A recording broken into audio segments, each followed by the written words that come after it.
Good morning students. ધોરણ 9 વિજ્ઞાનની અંદર સજીવનો પાયાનો એકમ એમાં આગળ વધીશું આપણે. ગયા લેક્ચરની અંદર કોષ કેન્દ્રની અંદરની રચના કેવી હોય છે, એની બહાર એ કઈ રીતના કાર્યો કરતા હોય છે, એ બધા જ વિશે સમજ્યા. આજે આપણે એક નવી અંગિકાઓ વિશે પણ જોઈશું. એ પહેલાં જોઈએ કોષ રસ. તો કોષ રસ ક્યાં આવેલો હોય છે? તો કોષોની અંદર જે પ્રવાહી સ્વરૂપ હોય એને આપણે શું કહીએ છીએ? કોષ રસ. કોષ રસ કોને કહેવાય? તો કોષોમાં આવેલા પ્રવાહીને શું કહીએ છીએ આપણે? કોષ રસ.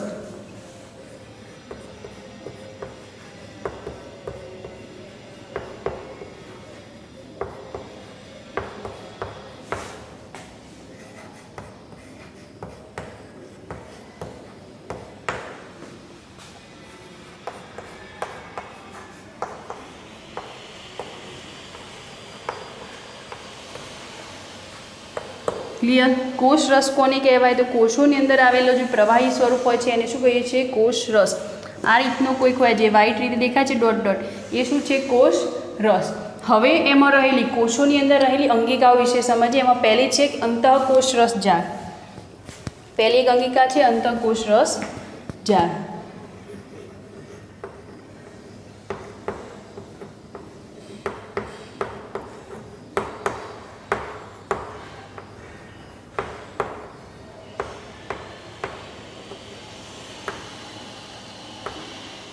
તો એના નામ પરથી જ ખબર પડશે. અંતઃ એટલે શું? અંદર.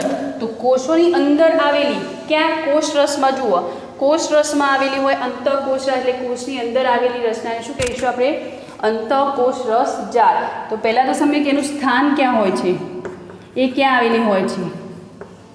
તો જુઓ આકૃતિને તમને દેખાય છે જે કોષ કેન્દ્રની એકદમ અડેલી છે જે એ રચના કેવી છે? કોષ રસ, અંતઃકોષ રસ જાળ. ક્લિયર થયું? ક્યાં આવેલી હોય છે? તો આ જે અંદર આવેલો કોષની અંદર જે કોષ રસ હોય છે એની અંદર આ પણ શું છે? અંતઃકોષ રસ જાળ. તો ક્યાં આવેલી છે? કોષ રસની અંદર આવેલી હોય છે. તેનું સ્થાન ક્યાં હોય છે? કોષ રસની અંદર આવેલી હોય છે.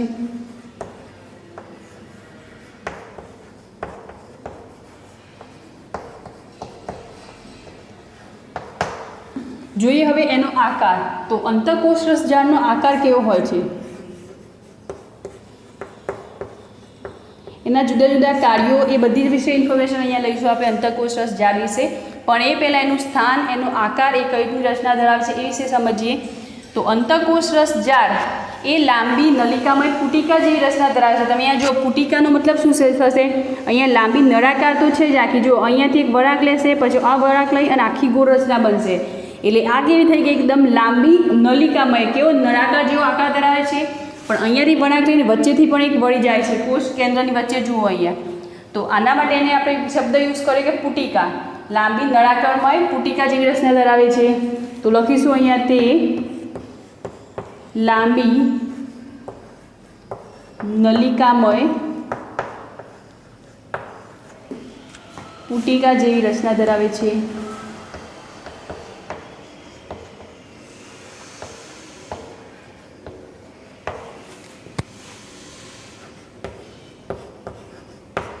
બીજી રીતે કહીએ તો તે લાંબી ગોળાકાર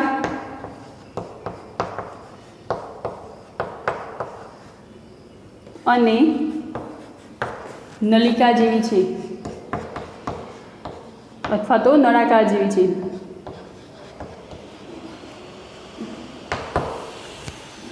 શું થયું એનો આકાર? તે લાંબી નલિકામય પુટિકા જેવી રચના ધરાવે છે, એટલે કે લાંબી ગોળાકાર. અહીંયાથી આગળ જતા કેવી થશે? એ ગોળ બનશે, એને નલિકા જેવો આકાર ધરાવે છે. હવે જોઈએ આપણે કે અંતઃકોષ રસ જાળ છે એના પણ બે પ્રકાર પડતા હોય છે અંદર. તો અંતઃકોષ રસ જાળના બે પ્રકાર પડે છે.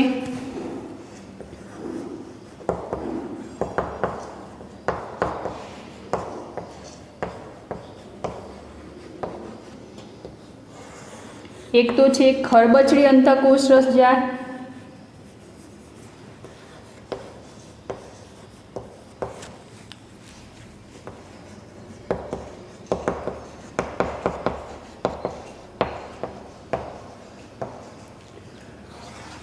અને બીજી છે લીસી અંતઃકોષ રસ જાળ.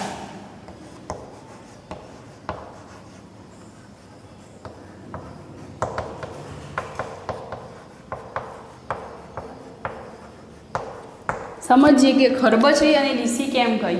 તો અહીંયા જુઓ, કેન્દ્રની આજુબાજુ જે છે અંતઃકોષ રસ, એમાં જુઓ તમે નાના નાના ડોટ જેવી એક વસ્તુ આપેલી છે અહીંયા.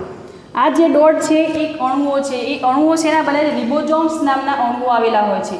એટલા માટે એ રિબોઝોમ્સ નામના અણુઓ હોય છે એની સપાટી કેવી કરી દે છે? ખરબચડી. માટે આપણે એને કેવી અંતરજાળ કહીશું? ખરબચડી અંતઃકોષ રસ જાળ. તો આપણે લખીશું કે એ અણુઓ જે અહીંયા આપેલા છે એ અણુને શું કહે છે? રિબોઝોમ્સ. એટલે એની સપાટી પર શેના અણુઓ હોય છે? રિબોઝોમ્સના. તેની સપાટી પર રિબોઝોમ્સ નામના અણુઓ આવેલા હોય છે.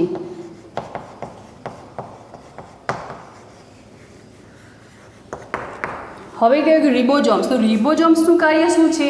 તો રિબોઝોમ્સ એ પ્રોટીન બનાવશે, પ્રોટીનનું કાર્ય કરશે. રિબોઝોમ્સ પ્રોટીન બનાવશે, માટે તે પ્રોટીનનું સંશ્લેષણ કરશે. તે પ્રોટીનનું સંશ્લેષણ કરે છે. હવે જો લીસી કોષ રસ જાળ, એ પણ ક્યાં હોય છે? કોષ રસની અંદર.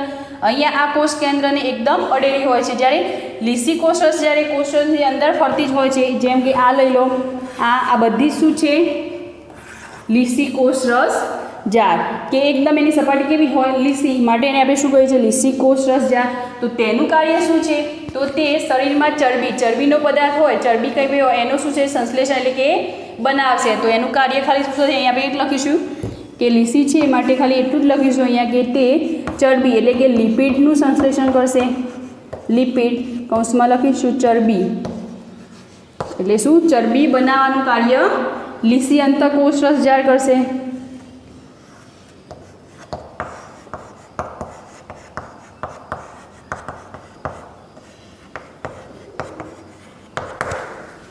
તો ખરબચડી અંતઃકોષ રસ જાળ, અંતઃકોષ રસ જાળના પ્રકારો બે. એક તો ખરબચડી અંતઃકોષ રસ જાળ અને બીજી છે લીસી અંતઃકોષ રસ જાળ. અંતઃકોષ રસ ખરબચડી જે છે એમાં શું છે? રિબોઝોમ્સ નામના અણુઓ આપેલા હોય છે, જે શું કરે છે? પ્રોટીનનું નિર્માણ કરશે. જ્યારે લીસી અંતઃકોષ રસ જાળની અંદર એ શેનું નિર્માણ કરશે? લિપિડ એટલે કે ચરબીનું નિર્માણ કરશે. તો આ થઈ ગયા અંતઃકોષ રસ જાળના પ્રકાર. હવે અહીંયા એક ખાસ વસ્તુ, ખરબચડી અંતઃકોષ રસ જાળ, જેને આપણે RER વડે દર્શાવીએ છીએ, RER વડે ઓળખીએ છીએ એને. જ્યારે લીસી અંતઃકોષ રસ જાળ, જેને આપણે SER વડે ઓળખીએ છીએ. તો આ ખાસ એના નામ તમારે યાદ રાખવાના છે. ખરબચડી અંતઃકોષ રસ જાળ માટે RER અને લીસી અંતઃકોષ રસ જાળ માટે SER. RER નો મિનિંગ થશે રફ, એટલે કે અહીંયા જુઓ એમાં ડોટ ડોટ આપેલા છે. રિબોઝોમ્સ એટલે ખરબચડી સપાટી થઈ, એટલે કેવી કહેવાશે? Rough endoplasmic reticulum. જ્યારે SER લીસી થઈ ગઈ, તો લીસી સપાટી, એના માટે શું કહીશું આપણે? Smooth endoplasmic reticulum. તમારે ખાલી RER અને SER, ખરબચડી અંતઃકોષ રસ જાળ માટે RER, જ્યારે લીસી સપાટી માટે શું લઈશું? SER. હવે આપણે આગળ જોઈએ અંતઃકોષ રસ જાળના કાર્યો. એ શું કાર્યો કરે છે એ વિશે સમજીએ. અહીંયા આપણે શું એનું સ્થાન, એનો આકાર અને એના પ્રકાર વિશે સમજ્યા. હવે આપણે જોઈશું એના કાર્યો, એ શું કાર્ય કરે છે. ચલો એના કાર્યો વિશે સમજીએ. તો અંતઃકોષ રસ જાળના કાર્યો શું છે? તો ફર્સ્ટ નંબરનું તમને આપ્યું છે અંતઃકોષ રસ જાળ એ બનાવેલ લિપિડ અને પ્રોટીન. હવે લિપિડ અને પ્રોટીન તો હમણાં જોયું આપણે RER, જે ખરબચડી સપાટી છે, ખરબચડી અંતઃકોષ રસ જાળ, જેને આપણે RER વડે દર્શાવીએ છીએ, એટલે કે રીતે ઓળખીએ છીએ. જ્યારે લીસી અંતઃકોષ રસ જાળ છે એને SER તરીકે ઓળખીએ છીએ. તો જે RER છે એ શેનું સંશ્લેષણ એનું નિર્માણ કરતું હતું? પ્રોટીનનું. જ્યારે SER છે એ લિપિડનું નિર્માણ કરતું હતું. તો અંતઃકોષ રસ જાળે બનાવેલ લિપિડ અને પ્રોટીનનું એ કોષરસ પટલની રચના અથવા તો બંધારણ તૈયાર કરે છે, જેને જૈવ સંશ્લેષણ કહે છે. આપણે કોષરસ પટલ જ્યારે ભણ્યા ત્યારે સમજ્યો હતો એ વખતે કે એની દિવાલ કોષરસ પટલની રચના લિપિડ અને પ્રોટીનના અણુઓની બનેલી હોય છે. કોષરસ પટલ શેનું બનેલું હોય છે?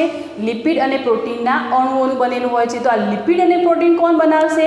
તો અંતઃકોષરસ જાળ એ લિપિડ અને પ્રોટીનનું નિર્માણ કરશે, અને લિપિડ અને પ્રોટીનનું જે નિર્માણ કર્યું એ પછી જઈને શું કરશે? કોષરસ પટલની રચના કરશે. અને આ જે પ્રક્રિયા થઈ એને આપણે શું કહીએ છીએ? જૈવ સંશ્લેષણ પ્રક્રિયા કહીએ છીએ. નેક્સ્ટ, આ લિપિડ અને પ્રોટીન એ ઉત્સેચકો અને અંતઃસ્ત્રાવો તરીકેનું કાર્ય કરે છે. લિપિડ અને પ્રોટીન જે બનાવ્યા એને અને જે કોષની અંદર ફરતા થયા એ છે એનો ઉત્સેચકો. એટલે ઉત્સેચકોનો મિનિંગ શું થશે? પણ કોઈ પણ કોષ હોય એમાં કોઈ પણ રાસાયણિક પ્રક્રિયા થતી હોય, કોઈ પણ જૈવ રાસાયણિક પ્રક્રિયા થતી હોય તો એને થોડીક ઝડપી બનાવશે. તો ઝડપી બનાવશે તો એવા ઉત્સેચકોને આપણે શું કહે છે? એને જે ઝડપી બનાવવાનું કાર્ય કર્યું તો એ કાર્ય કોણ કરશે? ઉત્સેચકો. અને અંદર રહેલા જે સ્ત્રાવો છે એને આપણે શું કહીશું? અંતઃસ્ત્રાવો. તો આ લિપિડ અને પ્રોટીન એ ઉત્સેચકો અને અંતઃસ્ત્રાવો તરીકેનું પણ કાર્ય કરે છે. નેક્સ્ટ, અંતઃકોષરસ જાળ એ જૈવિક ક્રિયાઓ માટેની સપાટી પૂરી પાડે છે. હવે સમજીએ કે આ એક કોષ છે. આ કોષની અંદર કોઈ પણ એવી પ્રક્રિયા કરવી છે કે અંદર રહેલા દ્રવ્યો છે એનાથી કોઈક એવી અંગિકા સુધી કંઈક પહોંચાડવું છે, અથવા તો એના પર રાસાયણિક પ્રક્રિયા કોઈ કરવી છે, તો એ શું કરશે? એ પોતાની સપાટી ઉપર આદેશ આપશે કે મારી સપાટી ઉપર તમે કોઈ પણ પ્રક્રિયા કરો. તો કોઈ પણ અંગિકા છે અંદર કોષની અંદર રહેલી, તો એને કોઈક રાસાયણિક પ્રક્રિયા કરવી છે, કોષની અંદર ક્યાંય જગ્યા નથી, તો એ શું કરશે? પોતાની સપાટી પૂરી પાડશે. એટલે કોઈ પણ રાસાયણિક પ્રક્રિયા એટલે કે કોઈ જૈવિક ક્રિયાઓ કરવી હોય તો અંતઃકોષરસ જાળ એ પોતાની સપાટી પૂરી પાડે છે. અંતઃકોષરસ જાળ એ કોષ કેન્દ્ર અને કોષ રસ વચ્ચે વિનિમયનું કાર્ય કરે છે. વિનિમય એટલે કે આપલે. જ્યારે પણ કોષની અંદર આ શું છે? કોષ કેન્દ્ર, એની બહારની સપાટી પર શું ગોઠવાયેલું છે? અંતઃકોષરસ જાળ. હવે ધારો કે કોષરસની અંદર કોઈક એવું દ્રવ્ય છે કે જેની જરૂર કોષ કેન્દ્રને પડી, અથવા તો કોષરસની અંદર આવેલી કોઈ પણ એક અંગિકા છે કે જેને કોઈક દ્રવ્યની જરૂર પડી, તો એનું આપલે કોણ કરશે? અહીંયા કોઈ રહેલું દ્રવ્યની જરૂર કોષ કેન્દ્રને પડી તો અંતઃકોષરસ જાળ છે એ દ્રવ્યને શું કરશે? કોષ કેન્દ્ર સુધી પહોંચાડશે. એટલે કોષ કેન્દ્ર અને કોષરસ વચ્ચે એ વિનિમયનું કાર્ય કરશે, એટલે કે કોઈ પણ દ્રવ્યની આપલે કરશે.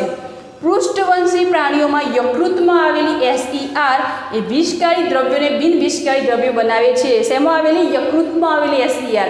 લીસી અંતઃકોષરસ જાળ એ યકૃતમાં આવેલી હોય છે. તો પૃષ્ઠવંશી પ્રાણીઓ, તો પૃષ્ઠવંશી એટલે કોને કહીશું આપણે? કે જે આપણે ગયા લેક્ચરની અંદર સમજ્યા હતા, સુકોષ કેન્દ્રીય કોષ.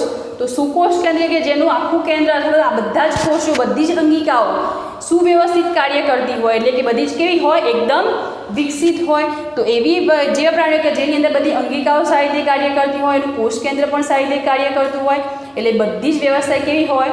સુવ્યવસ્થિત. તો એને આપણે કેવા પ્રાણીઓ કહીશું? પૃષ્ઠવંશી પ્રાણીઓ. એવા પ્રાણીઓને જેના બધા જ કાર્યો સારી રીતે થતા હોય એની અંદર, એને આપણે શું કહીએ છીએ? પૃષ્ઠવંશી પ્રાણીઓ. તો એની અંદર જે યકૃતમાં આવેલી જે છે SER એટલે કે લીસી અંતઃકોષરસ જાળ એ વિષકારી દ્રવ્યોને બિનવિષકારી દ્રવ્યો બનાવે છે. એટલે કે સપોઝ કોઈ દવા આપણે લીધી હોય અને એનું ઇન્ફેક્શન થયું હોય, અથવા તો કોઈક એવું ઝેર આપણા પેટમાં અંદર ગયું હોય કે જેના કારણે વિષકારી કોઈ વિષ ઉત્પન્ન કર્યું હોય, ઝેર જેવી પરિસ્થિતિ ઊભી થઈ, તો શું કરશે? SER એ ઝેરને પોતાની અંદર સંગ્રહ કરશે અને એ દ્રવ્યને કેવું બનાવી દેશે? બિનવિષકારી બનાવશે. તો યકૃતમાં આવેલી SER એ વિષકારી દ્રવ્યોને કેવું બનાવશે?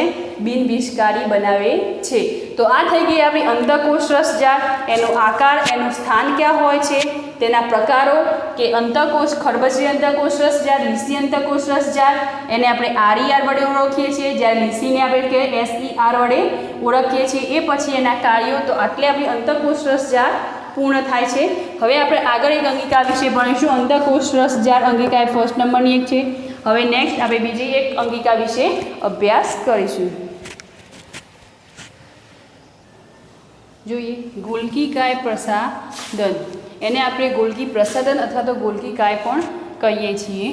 તો આકૃતિ અંદર જોઈએ તો આ રીતની જે થપ્પી જેવી રચના છે, એક રચના તો અંતઃકોષરસ જાળ. પણ અંતઃકોષરસ જાળ કેવી હતી? એકબીજાને જોઈન્ટેડ હતી, અલગ પડતી નહોતી. આ રીતની હતી અંતઃકોષરસ જાળ. જ્યારે ગોલ્ગી ગાયની અંદર કેવું છે? એક પછી એક થપ્પીઓ જોવા મળશે. એટલે આ રીતે જોવા મળશે તમને. એક આખું લેયર બનશે, એ પછી નીચેનું લેયર આખું નવું બનશે એનું. આ તો અહીંયા ઓછી દર્શાવી છે, પણ એ રીતે આખી થપ્પી જેવી રચના આ રીતે થશે. જુઓ,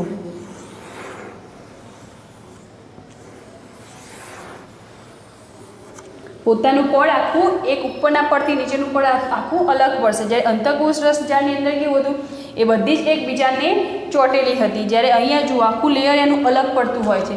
તો આ રીતની એની રચના હોય છે. આપણે એનું સ્થાન જોઈએ પહેલાં તો. તેનું સ્થાન ક્યાં હોય છે, તો અંતઃકોષ રસ જાળ સાથે જોડાયેલી અથવા તો કોષના અન્ય જટિલ અંગિકા સાથે જોડાયેલી હોય છે.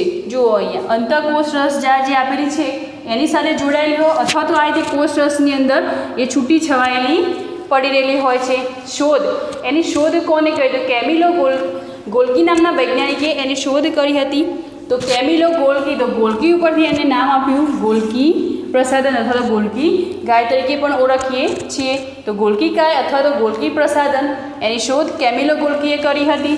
દેખાવ, એ કેવી દેખાય છે, એનો આકાર કેવો હોય છે, તો તે પટલમય રચનાની આવૃત હોય છે. જુઓ કોઈ એક અંગિકા લઈએ તો એનું પોતાનું આગવું એક આવરણ બનાવેલું હોય છે, પટલ હોય છે કે જે તેનું રક્ષણ કરતું હોય છે, એકબીજાને જોઈન્ટેડ હોતી નથી. તો એના પરથી આપણે કહી શકીએ કે તે કેવી હોય છે, પટલમય રચનાથી આવૃત હોય છે.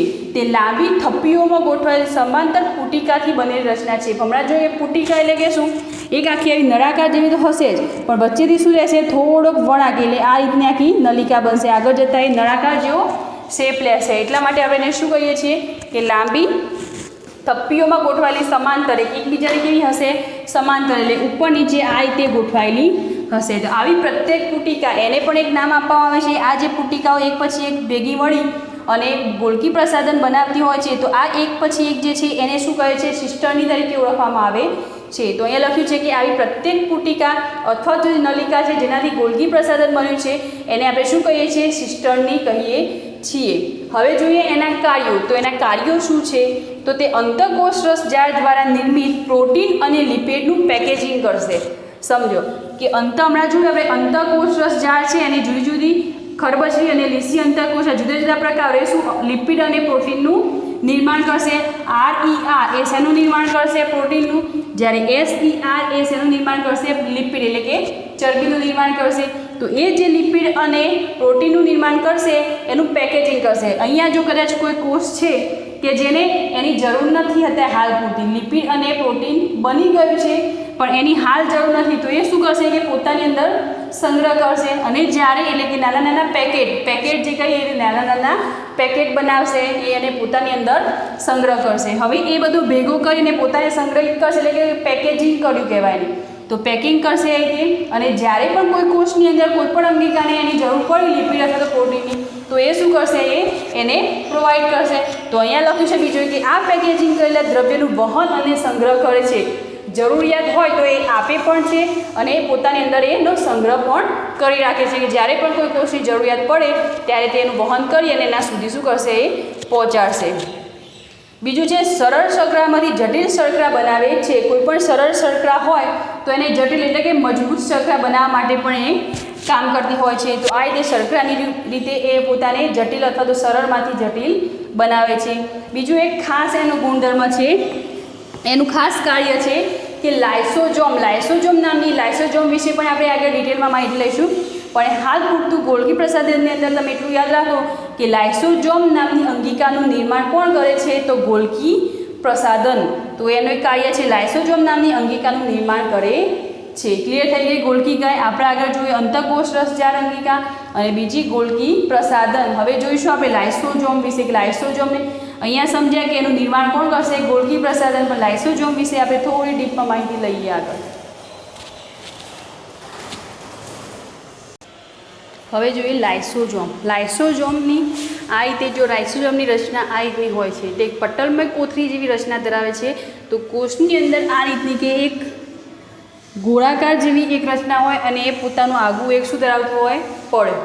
તો આને આપણી રચનામાં લખીશું કે તે પટલમય કોથળી, એક કોથળી જેવી રચના ધરાવે છે, માટે તેને પટલમય કોથળી જેવી રચના કહે છે. એટલે કે રચના કેવી હોય છે એની, પટલમય કોથળી જેવી એક કોથળી હોય છે અને એક કોથળીનું રક્ષણ કરવા માટે તેની બહાર શું આવેલું હોય છે, એક પડ. એટલા માટે આપણે એને શું કહે છે, પટલમય કોથળી. હવે એના જોઈશું કાર્યો કે કાર્યો શું કરે છે. જો કોષમાં કોઈ વિદેશી દ્રવ્ય પ્રવેશી ગયું હોય તો તેનો નાશ કરે છે.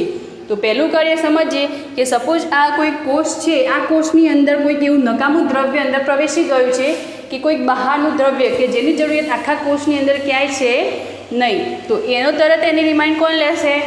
લાઇસોઝોમ. અને પછી તરત એ શું કરશે? એ કોષમાં રહેલું જે વિદેશી દ્રવ્ય છે જે બહારથી આવેલું છે એને શું કરશે? કોષની બહાર ફેંકી દેશે. જેમ કે હાનિકારક બેક્ટેરિયા, વાયરસનો પણ એ નાશ કરે છે. કોઈક વાયરસ છે, કોઈક એવા બેક્ટેરિયા છે કે જેનાથી આપણા શરીરમાં અથવા તો જે તે કોષની અંદર એનાથી એનો નાશ થાય છે. તો એ શું કરશે? એ હાનિકારક જે બેક્ટેરિયા વાયરસ છે એનો એ પહેલાં એ શું કરશે? એનો જ નાશ કરી દેશે. એ પછી કોષની ઈજા પામેલી અથવા તૂટેલી અંગિકાનો પણ એ નાશ કરે છે. સપોઝ કોઈક એવી અંગિકા છે, આ કોઈક અંગિકા લઈ લઈએ, એ પોતે નાશ પામી ગઈ છે કે અથવા તો એ છે ખરી અંદર, પણ કોષની અંદર જે પોષણ જે મળવું જોઈએ એ પોષણ પણ મેળવે છે, પણ જે કાર્ય એને કરવાનું છે એ કાર્ય એ કરતી નથી, અથવા તો એ ધીમે ધીમે એ કાર્ય કરે છે. એટલે કે શું થયું? એ અંગિકા છે એ પોતાનું કાર્ય ધીમું કર્યું કે એ અંગિકા ધીમે ધીમે એનો નાશ થવાની તૈયારી છે. તો લાઇસોઝોમ શું કરશે? એ અંગિકાનો જ નાશ કરી દે છે. તો એ પણ શું કે કોષની ઈજા પામેલી અથવા તો એની બીજી રીતે કહીએ તૂટી ગયેલી કોઈ અંગિકા તૂટી ગઈ છે, કોઈ કાર્ય કરતાં એ નુકસાનકારક થઈ છે, તો એ શું કરશે? એ અંગિકાનું નાશ કરશે. એ જ રીતે જોઈએ કે ઘણીવાર કોષમાં વિક્ષેપ સર્જાય ત્યારે લાઇસોઝોમ અંગિકા પોતે ફૂટી જઈ આખા કોષને નાશ કરે છે. આ એનો ખાસ એક કાર્ય છે, ધ્યાન રાખજો. આની અંદરથી એમસીક્યુ પણ પૂછાશે. કોઈપણ કોષ હોય, આ કોષની અંદર બહુ ટાઈમ થયો તો એની અંગિકાઓ કાર્ય કરતી બંધ થઈ ગઈ છે. જેમ હમણાં એક કઈ એવી રીતે અસંખ્ય અંદર જે રહેલી અંગિકાઓ હોય અથવા તો કોઈ પણ કોષ રસની અંદર અથવા કોઈ પણ હોય અંતઃકોષ રસ જાય છે, કોઈ પણ અંગિકા છે એ શું થઈ ગયું? એનો નાશ થઈ ગયો. જ્યારે એને ખબર પડી કે હવે આ કોષ કાર્ય કરશે નહીં, કારણ કે એની મોટાભાગની બધી જ અંગિકાઓ કેવી થઈ ગઈ છે? નાશ પામી છે. તો એ કોષનું કાર્ય એકદમ હલકું ચાલશે. એટલે શું કરશે? એ લાઇસોઝોમ છે એ પોતે જ ફૂટી જશે. એટલે એની અંદર શું છે? રસાયણો આવેલા છે કે જે એની અંદર રાસાયણિક પ્રક્રિયાઓ કરતા હોય છે. આ જે આખું કોષનું હેન્ડલિંગ થતું હોય એની અંદર એમાં આવેલા જે રસાયણો છે એ રાસાયણિક પ્રક્રિયાઓ અંદર કરતા જ હોય છે. તો એ આખી જે લાઇસોઝોમ છે એ આખી અંગિકા શું થશે? પોતે ફૂટી જશે અને એની અંદરના જે રહેલા રસાયણો છે એ આખા કોષની અંદર પથરાઈ જશે. એટલે જે અંગિકાઓ કાર્યરત નથી એ બધી જ અંગિકાઓને શું કરશે? એ નાશ કરી દેશે. તો આ માટે એને આત્મઘાતી કોથળી કહે છે. આત્મઘાતી એટલે કે પોતાનો જ નાશ કરી દેશે. જ્યારે કોઈક અંગિકાઓ કાર્ય કરતી બીજી અંગિકાઓ કાર્ય કરતી બંધ થઈ ગઈ તો એ પોતાનો જ શું કરી દેશે? નાશ કરી દેશે. જ્યારે એ પોતે ફૂટી જાય એટલે એમાં રહેલા રસાયણો હોય એ આખા કોષની અંદર પથરાઈ જશે અને જે અંગિકાઓ કાર્યરત નથી કે જે નાશ પામી છે એ બધાને શું કરશે? એ પોતે એનો વિનાશ કરશે. તો ઘણીવાર કોષમાં વિક્ષેપ સર્જાય ત્યારે લાઇસોઝોમ અંગિકા પોતે જ ફૂટી જાય છે. આવા કોષોનો નાશ કરે છે અને જે કોષો કાર્યરત નથી એ બધા જ કોષોનો શું કરશે? એ નાશ કરશે. માટે જ તેને શું કહે છે? આત્મઘાતી કોથળી. તો કોષમાં રહેલી આત્મઘાતી કોથળીને શું કહે છે? તો લાઇસોઝોમ. એમસીક્યુની અંદર પણ આ ક્વેશ્ચન પૂછાઈ શકે છે. લાઇસોઝોમની અંદર એવા પાચક ઉત્સેચકો છે જે કાર્બનિક દ્રવ્યોને તોડવાની ક્ષમતા ધરાવે છે. એવા કેટલાક પાચક ઉત્સેચકો આવેલા છે કે જે શું કરે છે? કાર્બનિક દ્રવ્યો. આપણું આખું શરીર શેનું બનેલું છે? કાર્બનોનું. તો કાર્બનને તોડવાની ક્ષમતા પણ એ ધરાવે છે. પાચક ઉત્સેચકો એટલે કે કેવા? કે જે રાસાયણિક કોઈ પણ પ્રક્રિયા થતી હોય એને શું કરતા હોય? ઝડપી બનાવે એને આપણે શું કહીએ છીએ? ઉત્સેચકો. તો એ ક્ષમતા પણ શું ધરાવે છે?